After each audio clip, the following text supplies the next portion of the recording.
Hi friends, welcome to T&D Production.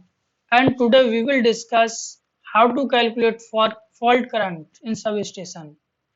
तो आइए देखते हैं कि किसी भी सबस्टेशन का फॉल्ट लेवल हम कैसे कैलकुलेट कर सकेंगे। ये बिकॉज डिस्टेंस रिलेज या रिले कोऑर्डिनेशन पर्पज के लिए आपको सबस्टेशन का फॉल्ट लेवल पता होना चाहिए। तो आइए देखते हैं। यहाँ एक सैंपल के लिए मैंने एक सबस्टेशन का एसएलडी दिखाया है और इसका हम फॉल्ट लेवल कैलकुलेट करेंगे। इसे कैलकुलेट करने से पहले हमें इसमें जो फॉर्मूला यूज होने हैं एक नज़र हम उस पर डालते हैं। तो नेक्स्ट स्लाइड में देखते हैं जो फॉर्मूले यूज होने हैं और क्या प्रोसेस रहेगा इसका। देखिए ये जो स्टेप्स होंगे, सबसे पहले हमें यहाँ कॉमन बेस एमवीए मानना होगा। इसके बाद आपका source impedance, line, transformer, reactor, generator जो भी हैं उनकी इम्पीडेंस को हमें पर यूनिट में बदलना होगा कॉमन बेस एमवीए पर। और जो फॉर्मूले हैं पर यूनिट इम्पीडेंस का, वो base MVA multiplied by Z divided by kV square, इस तरह से। और यदि एक ट्रांसफार्मर, मोटर, जनरेटर है तो इसके केस में अगर आप देखेंगे तो परसेंटेज इम्पीडेंस डिवाइडेड बाय 100, ये देख लेंगे, परसेंटेज डिवाइड बाय 100 जो भी आए उसमें मल्टीप्लाई बेस एमवीए से डिवाइडेड बाय रेटेड एमवीए। तो ये कॉमन बेस एमवीए पे आप इन्हें कन्वर्ट कर लेंगे। तो ये हमारा एक प्रोसेस रहेगा, एक प्रोसीजर रहेगा। नेक्स्ट हम एक सब स्टेशन लेते हैं और उसका फॉल्ट एमवीए दो डिफरेंट बसेस पे कैलकुलेट करके देखेंगे। तो आइए देखते हैं। देखिए ये एक सब स्टेशन लिया है, इसमें A B C D E F इस तरह से ये बसेस दिखाई हैं। ये सोर्स है, यहाँ से दो लाइन फीड कर रही हैं बी बस पे। 220, 132, 33 का एक सब स्टेशन लिया है ये। इसमें अब हमें फॉल्ट लेवल निकालने से पहले ईच एंड एवरी एलिमेंट जो भी इसमें कनेक्ट है उसके इम्पीडेंस पता होने चाहिए। तो हम ये यहाँ चूज कर लेते हैं कि इनका इम्पीडेंस क्या क्या है। तो देखिए यहाँ देखते हैं, ये सोर्स है और इसका फॉल्ट एमवीए है सोर्स का 15,000, ये हमने मान लिया है शॉर्ट सर्किट लेवल इसका। ये आप पीछे जो ट्रांसफार्मर, जनरेटर जो भी फीड कर रहे होंगे आप उससे निकाल लेंगे। ये आपकी लाइन L1, L2, ये transformer T1, T2, T3, T4, T5, इस तरह से हमने ले लिया है। अब हमें फॉल्ट निकालना है इस बस पे एट F1 और एक फॉल्ट हम निकाल लेंगे F2 पर। तो हमारा जो डेटा है, पहले डेटा नोट कर लेते हैं। डेटा आपका क्या हो गया कि शॉर्ट सर्किट लेवल एट बस ए बस पे हमने लिया है 15,000 MVA। बी का निकालना है लाइन वन का जो इम्पीडेंस है आपका ये है 0.079 जे, ये इम्पीडेंस मैं ले रहा हूं।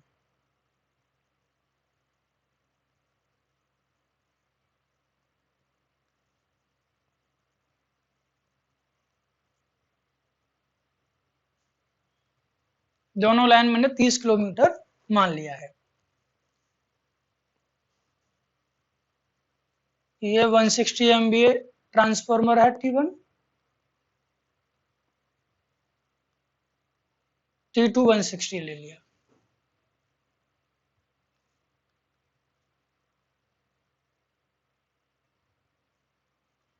दोनों ट्रांसफार्मर का परसेंटेज इम्पीडेंस मैंने 10% लिया है।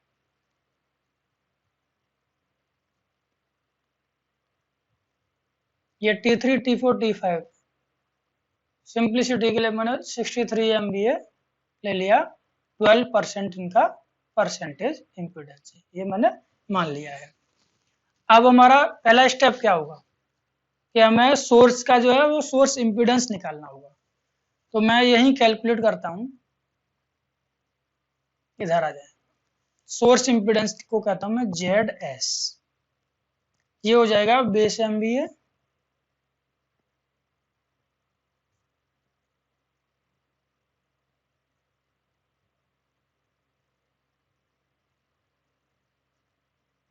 100 बेस माना था, 15,000 उस बस का है, कैलकुलेट होके ये वैल्यू पीयू में हो गई। नेक्स्ट है L1 L2, ये लाइन है, इनका इम्पीडेंस, ये निकल आएगा इम्पीडेंस लाइन 1 का निकाल लेते हैं।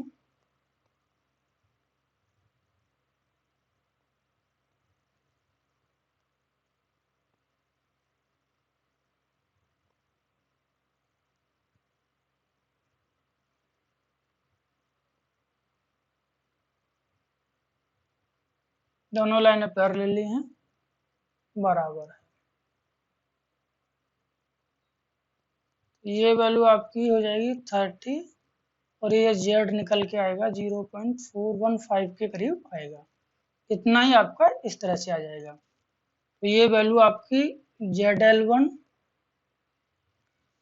और ZL2 दोनों बराबर होंगे, ये 12.45 ओम के आसपास आती है। तो इक्विवेलेंट निकाल लेंगे लाइन का, तो दोनों लाइन पैरेलल में, तो क्या करेंगे ZL1 ZL2 ZL1 plus ZL2, वही 1/Z करके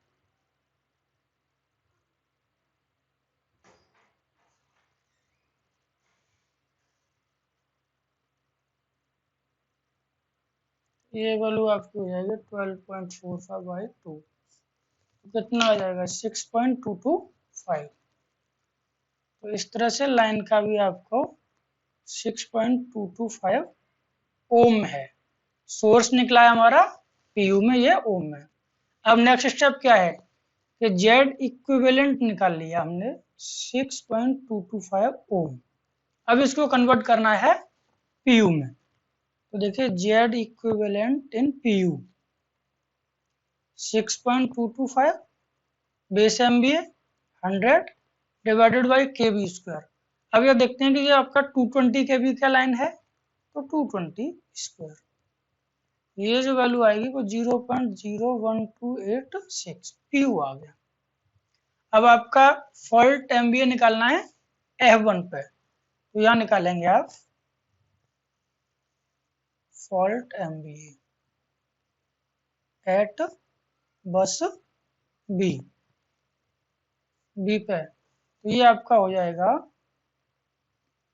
base MBA divided by total Z in PU, तो जेड एस और जेड इक्विवेलेंट 100 0.00666 प्लस वैल्यू है आपकी ये 0.0186, इससे कैलकुलेट करेंगे तो कितना आ जाएगा ये, चलिए कैलकुलेट कर ले रहे हैं। ये वैल्यू आपकी 5 MVA शॉर्ट सर्किट। अब इसको करंट में कन्वर्ट करना है, तो यहाँ निकाल सकते हैं fault current eight bus B, तो ये क्या है फॉल्ट MVA डिवाइडेड बाय √3 के बी जितनी लाइन है, तो ये वैल्यू आपकी आ जाएगी 5122.95 बाई √3 220। तो इस तरह से ये वैल्यू आपकी लगभग 13.42 किलो एम्पियर आ जाएगी। तो इस तरह से ये जो फॉल्ट लेवल है आपका F1 पे, तो ये करंट इस बस पे जो आएगी 13.42 किलो एम्पियर लगभग इतना आ जाएगा। तो ये आपने देखा है बी बस के लिए। नेक्स्ट हम इसी तरह से F2 यानी सी बस का देख लेते हैं 42 किलो एम्पियर। अब आपको क्या करना है कि T1 T2 का इम्पीडेंस कॉमन बेस एमबी पे कन्वर्ट करना है, तो ये हो जाएगा Z percentage by 100 base MBA upon rated MBA. ये जनरेटर ट्रांसफार्मर इनका कॉमन बेस पे निकालने के लिए है। तो पहले का हो जाएगा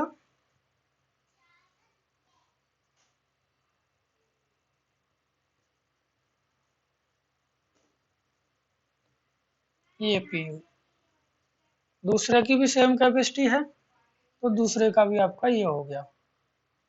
अब हमें दोनों पैरेलल में है ये, तो यहाँ इक्विवेलेंट निकालो जेड ट्रांसफॉर्मर। तो पैरेलल में 1/z वाला फॉर्मूला लग जाएगा भाई।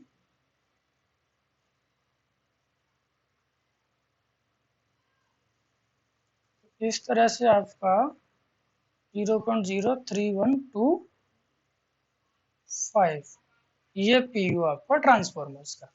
अब देखिए यहाँ से यहाँ तक टोटल सीरीज बन गया ये। तो अब आपका फॉल्ट एमवीए निकालना है, फॉल्ट एमवीए एट बस सी।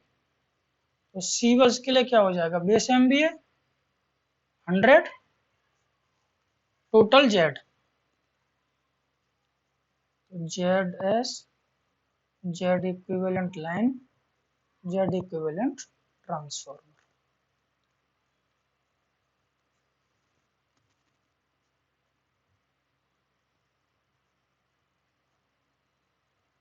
ट्रांसफॉर्मर का ये था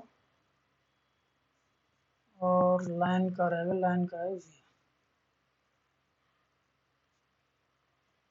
कितना एमबी आएगा कैलकुलेट करके देखें इसे। ये 903 के करीब है, कैलकुलेट कर ले रहे हैं। 100 डिवाइड बाई 0.01286। तो इस तरह से आप इसका फॉल्ट लेवल बस का निकाल सकते हैं। और ये आप कैलकुलेशन चेक कर लीजिए, जैसे 1969 इतना ही आएगा। तो ये आपका 3 फेज के लिए था, ये जो भी फॉल्ट कैलकुलेशन थी। अब आपको ये फेज टू फेज निकालना हो तो इसके लिए आपका हो जाएगा आई फेज टू फेज जो निकलेगी current, that will come out to be √3/2 I3 phase. और ओवरऑल ये कह सकते हैं कि 86.6% 3 फेज फॉल्ट करंट का आ जाएगी ये। तो इस तरह से आपने देखा कि किस तरह से आप सब स्टेशन का फॉल्ट लेवल निकाल सकते हैं। यहाँ ये ध्यान देना था कि यहाँ से कोई सा भी सोर्स फीडिंग आपकी नहीं थी, यानी यहाँ सोर्स जीरो था, तो इधर आने वाली करंट जीरो थी। यदि आप यहाँ मोटर जनरेटर या बैक फीडिंग के चांसेस होते तो फिर इन लाइनों को भी हम कंसीडर करते। तो वो आपको देखना है कि नेटवर्क आपका किस तरह का है, उस हिसाब से आपको देखना होगा। तो आई होप ये क्लियर हुआ और कोशिश किया है कि मैंने आपको ये बहुत सिंपल तरीके से निकाल सकूं। तो अब जो SLG फॉल्ट रहे हैं उन्हें हम नेक्स्ट वीडियो में देख लेंगे। तो आज के लिए इतना ही, थैंक यू।